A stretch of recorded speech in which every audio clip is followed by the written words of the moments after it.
nombre es Rolf Albers, soy médico internista de la Universidad Nacional de Colombia y coordinador del grupo de medicina de óptima calidad del American College of Physicians del capítulo colombiano. En el día de hoy quiero compartir con ustedes una iniciativa que estamos realizando denominada medicina de óptima calidad, que de pronto ya han tenido oportunidad de oír o ver en algunas presentaciones anteriores. Esta iniciativa, que nació en Estados Unidos y que nosotros estamos comenzando en nuestro país, busca desaconsejar la realización de pruebas diagnósticas, de radiología y de tamización que no le ofrecen valor a la atención del paciente, pero que sí le pueden causar daño o eventualmente tener un costo desorbitante. Entonces, esta iniciativa que se va a desarrollar en nuestro país a lo largo de los siguientes años, esperamos con ella poder llegar a estudiantes de pregrado y posgrado y a médicos también internistas y de otras especialidades para que se vayan familiarizando con el concepto de las pruebas de diagnóstico que no le agregan valor o atención a los pacientes y que por lo tanto deberíamos desaconsejar su realización.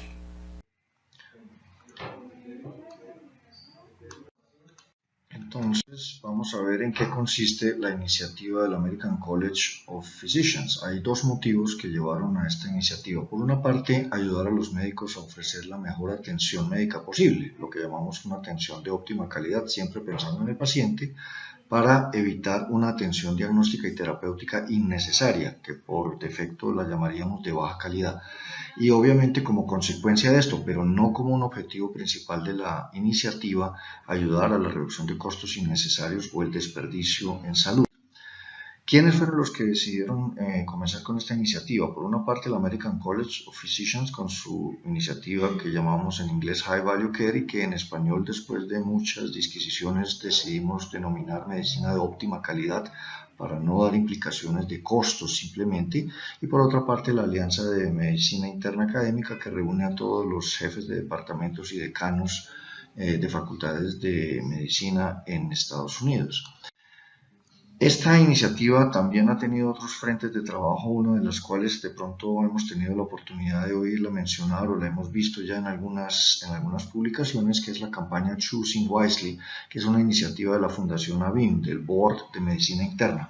Hacia el año 2012, la Fundación ABIM desarrolló la campaña con el objetivo también, como lo vimos anteriormente, muy similar, de evitar exámenes paraclínicos, procedimientos, tamización y tratamientos innecesarios o que pudieran causar daño al paciente, con el objetivo obviamente de fomentar el diálogo con los médicos, con los proveedores, con los pacientes, sobre recomendaciones que son basadas en evidencia por una parte y que ellos denominan como aquellas cosas que los médicos y los pacientes deberían tener en cuenta o poner en tela de juicio cuando están en su cita médica, por ejemplo. A esta iniciativa se vincularon 70 sociedades de especialidades médicas, inicialmente fueron 8 o 9, entre tanto ya 70 sociedades de especialidades médicas e incluso quirúrgicas han hecho sus recomendaciones, no solamente en Estados Unidos, sino en algunos países europeos también y en Canadá, con el objetivo obviamente de facilitar discusiones con proveedores y al mismo tiempo con los pacientes, para explicarles obviamente que el objetivo primordial de esta iniciativa es brindar la mejor atención posible y evitar el uso innecesario de pruebas diagnósticas.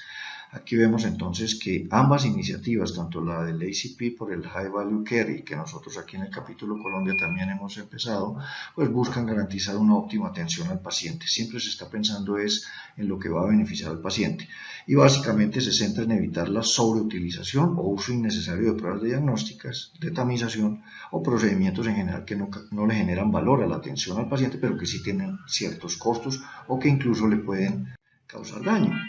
Ahora, detrás de esto hay obviamente una serie de pensamientos alrededor de lo que viene desperdiciándose en salud en Estados Unidos específicamente. Se calcula que más o menos una tercera parte de todos los gastos en salud se consideran realmente potencialmente desperdiciados y son por ende evitables. El monto de 765 billones, ustedes ven que se desprende en una buena manera de un porcentaje superior al 50%, son gastos dependientes de nosotros, los médicos, es decir, nosotros generamos estos gastos en servicios innecesarios, en atención ineficiente, en oportunidades perdidas en prevención, además, inmunizaciones, pero nosotros también somos los responsables en buena medida de un desperdicio en salud muy grande, y probablemente los dos rubros principales en los que más se desperdicia salud son las pruebas diagnósticas de laboratorio y las pruebas de imágenes diagnósticos. Esos esos dos rubros responden por el grueso de dinero desperdiciado en el área de salud que depende directamente de nosotros los médicos. Entonces la atención de medicina óptima calidad, que en inglés podríamos ampliarle un poquito la definición para incluir que es un cuidado médico con conciencia de costos, pero no que busca como objetivo primario una contención de costos, es una iniciativa que depende en gran medida de nosotros los médicos, y ahora en el marco de la autorregulación que la ley nos permite, pues obviamente es una herramienta que creemos que es muy valiosa porque nos ayuda a identificar ese gasto innecesario en salud sin sacrificar la atención de los pacientes. Dos artículos seminales para esta iniciativa en la cual uno puede obtener una información mucho más detallada de lo que la iniciativa pretende son estas publicaciones de Owens y Cassim publicadas en el 2011 y en el 2012 y 2011 en Annals. Hay que tener en cuenta que no se debe confundir valor y costo.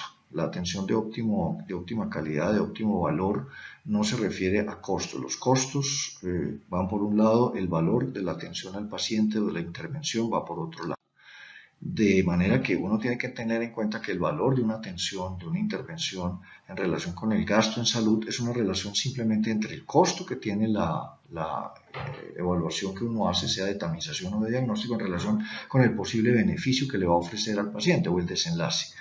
En ese orden de ideas, una intervención de alto costo puede ofrecer cuidado de alto valor y una intervención de bajo costo puede ofrecer cuidado de poco o ningún valor si su beneficio es escaso. Es decir, esto no necesariamente es una iniciativa que busca evitar o desaconsejar el uso de pruebas que tienen alto costo. Si las pruebas son de alto costo, pero el beneficio para el paciente es grande y supera la suma del riesgo y el costo, está indicada realizarla.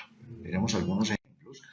Hay intervenciones de alto costo que sabemos que tienen sin embargo alto valor para la atención del paciente, la terapia antirretroviral para la infección por VIH o el empleo de desfibriladores cardiovertores implantables en ciertos pacientes en los cuales hay plena indicación, a pesar de su costo, ofrecen un gran valor en términos de desenlaces clínicos para el paciente. Pero también tenemos el otro polo opuesto. Vemos ejemplos de intervenciones que en realidad son de bajo costo y también son de bajo valor. La citología cérvico-vaginal es un procedimiento relativamente de bajo costo, pero no le ofrece beneficio a todas las mujeres. A las mujeres de bajo riesgo, mujeres jóvenes de bajo riesgo, probablemente el beneficio que ofrezca realizar una citología cérvico-vaginal es inferior al costo que tiene y al posible daño que pudiera realizar la prueba. O tenemos otro ejemplo con el cual lidiamos todos los días en medicina interna, que es la realización de radiografías de tórax preoperatorias en personas sanas y asintomáticas, en las cuales, pues, aunque el examen es de bajo costo, tampoco estamos ofreciendo alto valor al paciente y por el contrario lo estamos sometiendo a ciertos riesgos del procedimiento. Entonces, el ACP pone esta ecuación muy sencilla para que la tengamos siempre en cuenta para definir lo que es una intervención de alto valor en medicina. Los beneficios para el paciente deben superar la suma de los posibles daños y los posibles costos.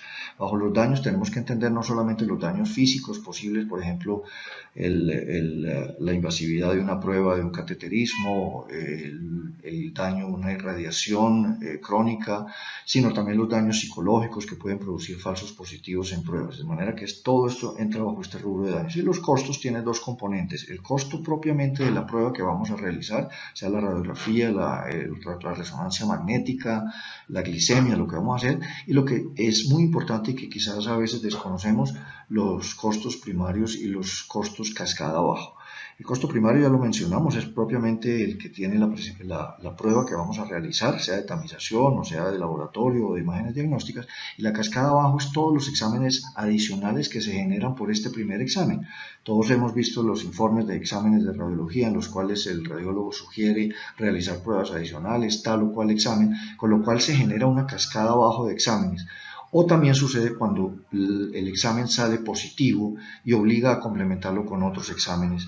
Esto obviamente es para el paciente un lastre y no necesariamente implica una mejor atención. Por eso tenemos que poco a poco acostumbrarnos a manejar la probabilidad pretest de una enfermedad y saber qué esperar de una prueba diagnóstica, porque si la probabilidad pretest de una enfermedad que estamos supuestamente buscando es muy baja, la probabilidad de que esta prueba que pedimos tenga un resultado positivo, ese resultado positivo es más probablemente un falso positivo que un verdadero positivo. Pero al ser un falso positivo nos obliga a generar más exámenes innecesarios para descartar o confirmar el diagnóstico supuesto que estamos haciendo. Y eso lo vemos en la práctica continuamente. Un examen genera otra cascada de exámenes adicionales. Nosotros nos tenemos que mover realmente entonces de este punto B a un punto A y del punto C al punto A. Si aquí tenemos los costos en salud y aquí tenemos los desenlaces, idealmente tenemos que tratar de tener el mejor desenlace posible para el paciente, ¿no es cierto? Pero con una relativa reducción de costos. Aquí vemos, por ejemplo, que A y B ofrece un mayor, digamos, tiene un mayor costo para el sistema en un caso dado, pero el beneficio marginal que ofrece de exceso es muy pequeño. Entonces aquí nos tendríamos que mover en esta curva a buscar que por un mismo costo tengamos una mejor atención en salud, un mejor desenlace. Miremos ya cómo se ven en la práctica estas recomendaciones que han hecho las diferentes sociedades científicas para encontrar las pruebas que son de poco valor. Las sociedades se han centrado en buscar 5 pruebas diagnósticas o de tamización que son muy frecuentemente realizadas al interior de cada una de estas especialidades, pero que le generan poco valor a la atención del paciente. Es decir, no se trata de pruebas exóticas o raras, ni tiene que ver con el costo primario de la prueba en sí. Son pruebas que en cada una de las sociedades se piden frecuentemente, pero que está demostrado que le ofrecen muy poca calidad al paciente, es decir, no agregan atención. Por ejemplo, las pruebas de esfuerzo como tamización en individuos sanos y con bajo riesgo de enfermedad cardiovascular. El estudio de imágenes para dolor lumbar bajo en específico es un ejemplo clásico en el cual el ACP le está haciendo mucho énfasis de evitarlo, ya sea radiografías o resonancias, ¿no es cierto?, cuando son dolores lumbares de reciente aparición que no tienen signos de alarma. La realización de imágenes diagnósticas en síncopes simples y con examen neurológico normal también se desaconseja realizarlo como una práctica de baja calidad. Y aquí hay otro ejemplo de la BIM. Cuando la probabilidad pretest de un tromboembolismo venoso es baja, realizar primero imágenes para el diagnóstico inicial en vez de realizarle al paciente una prueba de dímero D. Entonces se prefiere realizar primero el dímero D. Como lo vemos, todas estas recomendaciones no son tajantes, no son taxativas, pero sí está demostrado que las realizamos muy comúnmente sin que ofrezcan beneficio y por otro lado pueden tener costo y eventuales daños para el paciente. Y bueno, nuevamente el ejemplo de la radiografía preoperatoria en ausencia de sospecha de patología intratorácica. Hoy en día se sabe que las radiografías preoperatorias realizadas o no realizadas tienen para los pacientes los mismos desenlaces si el paciente no tiene algún factor de riesgo, alguna posible sospecha de alguna patología torácica. Aquí vemos también la Alianza Nacional de Médicos elaboró esta lista de 5 top en cuidado primario, fue publicada en Archives de Medicina Interna, y ustedes ven aquí que están nuevamente las imágenes diagnósticas para dolor lumbar, la realización inespecífica de químicas sanguíneas o uroanálisis como tamización en adultos que son sanos y asintomáticos no tienen en realidad ninguna justificación, el realizar electrocardiogramas anuales de rutina en personas que están asintomáticas y que tienen bajo riesgo cardiovascular, o la realización de densitometrías óseas en mujeres menores de 65 años o en hombres menores de 70 años si no tienen factores de riesgo. Como ustedes lo ven aquí, las iniciativas no buscan evitar que se haga el examen, sino desaconsejar su uso porque se sabe que no le están ofreciendo mayor atención al paciente.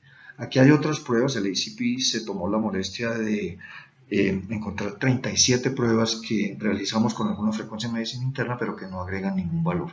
Podríamos aquí destacar, por ejemplo, la tamización de pacientes de EPOC con espirometría cuando los pacientes no tienen síntomas respiratorios ni factores de riesgo, es decir, si el paciente no es tosedor o no tiene un antecedente claro que le pueda en un momento dado favorecer el desarrollo de un EPOC, pues no tiene justificación hacer la tamización con espirometría. Y una que se ha también discutido mucho, la realización de pruebas de coagulación preoperatorias en pacientes que no tienen factores de riesgo para sangrado y que tienen antecedentes negativos de sangrados anormales.